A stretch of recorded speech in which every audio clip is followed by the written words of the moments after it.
ये लो 19 तुम्हें वार्निंग दे रहा है। Now who you are dealing with do not offend the wrong person. मतलब तुमने ये नहीं देखा कि सामने वाला कौन है, तो तुमने गलत आदमी से पंगा ले लिया तो वो अपना पूरा सारा टाइम लगाकर, एनर्जी लगाकर पूरी जिंदगी तुम पर लगा देगा, पर वो तुम्हें बर्बाद करके छोड़ेगा। इसीलिए तुम्हें किसी भी आदमी को परेशान नहीं करना चाहिए, पहले उसे जानना और समझना चाहिए कि वो क्या कर सकता है, वरना ये तुम्हारे पेट पर कुल्हाड़ी मारने जैसा होगा। देखो, रॉबर्ट ग्रीन कहते हैं कि तुम सबसे पहले सामने वाले इंसान को जानो कि वो क्या पसंद करता है, क्या पसंद नहीं करता, वो कैसा है ना। अगर तुमने उसके साथ भी वैसा ही बिहेवियर रखा जैसा तुम सबके साथ रखते हो, और अगर उसे वो पसंद नहीं आया, क्योंकि सबकी पर्सनालिटी अलग अलग होती है, पर्सनालिटी के अकॉर्डिंग तुम अपना बिहेवियर रखना, ना कि अपने बिहेवियर के हिसाब से सबको बताना, ठीक है। अगर तुमने कुछ ऐसा बोल दिया या फिर उसकी सबके सामने बेइज्जती कर दी और अगर उसे बुरा लग गया, याद रखना वो पर्सन हमेशा हमेशा उसको सालों तक याद रखता है, एंड जब भी उसे कहीं ना कहीं मौका मिलेगा वो तुम पर अटैक जरूर है एंड तुम्हारा लॉस करवा के ही मानेगा। बिकॉज ऐसे इंसान अपनी लाइफ में सब कुछ छोड़ देते हैं, चाहे वो काम भी कर रहा होगा तो वो छोड़ देगा, या तो वो इंस्टाग्राम चला रहा होगा, कुछ भी कर रहा होगा, वो सब कुछ छोड़ के तुम्हारे पीछे लग जाएगा। तो वो थिंकिंग करता रहेगा कि तुम्हारा लॉस कैसे हो। अगर तुमने उसका भुगतान भी किया कि मैंने जो भी गलती की मैं उसकी माफी मांग रहा हूँ, तो वो एक्सेप्ट नहीं करेगा।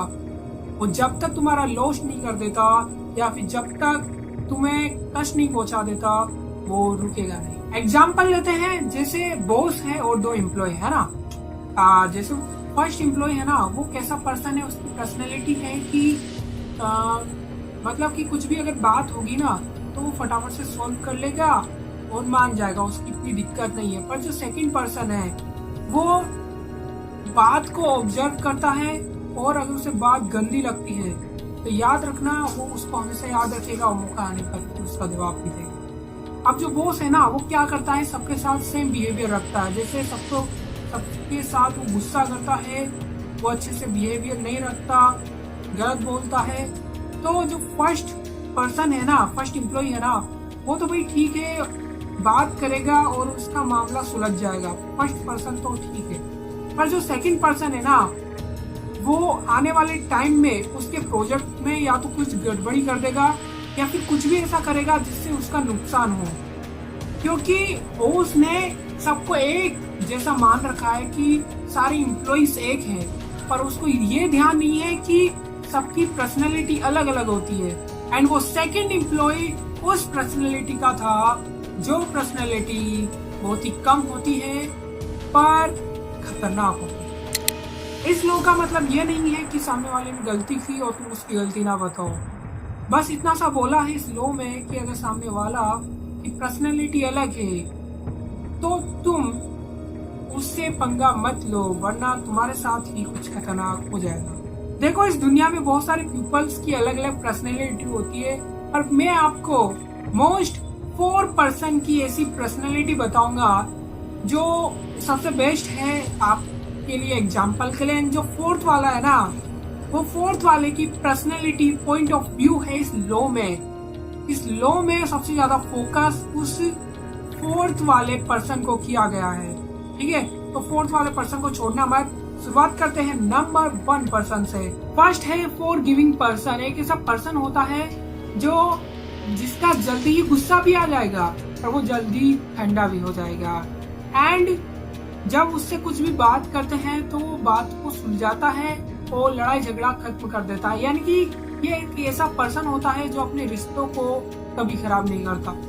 नंबर 2 है इमोशनल पर्सन। ये पर्सन होते हैं जो सीधे बातों को दिल पर ले लेते हैं, छोटी छोटी बातों को दिल पर ले लेते हैं, एंड ये बहुत ही ज्यादा इमोशनली होते हैं। इसलिए आप उनसे कुछ भी अगर बोलते हो तो शब्दों को थोड़ा ध्यान में रखकर उनसे बात करना।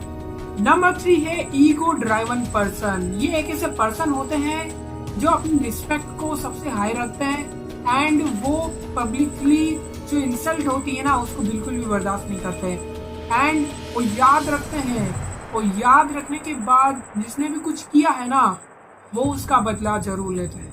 Number 4, vindictive person. ये सबसे खतरनाक पर्सन में से है, जो कि अपने दुश्मन को कभी भी नहीं छोड़ते। ये क्या करते हैं, ये एक ऐसे होते हैं जो कि अगर किसी ने उनकी जो है ना उसकी सेल्फ रिस्पेक्ट पर हाथ उठाया या फिर कुछ भी किया, तो वो याद रखते हैं कि सामने वाले ने क्या किया है एंड उससे कैसे बदला लेना है। अगर आपने कुछ किया तो वो सामने वाला कुछ भी रिस्पॉन्स नहीं करेगा, तो आप ऐसा मत समझना वो भूल गया, कभी नहीं भूलेगा। वो सालों सालों तक याद रखता है। एंड जब भी उसे समझ में आएगा कि उसे मौका मिल रहा है, वो उस वक्त अटैक करेगा। वो पूरी प्लानिंग करता है ना, वो पूरी तरीके से फ्री हो जाता है, अपना सब कुछ काम छोड़ देता है और सिर्फ एक ही फोकस रखता है, वो की है आपसे बदला लेना।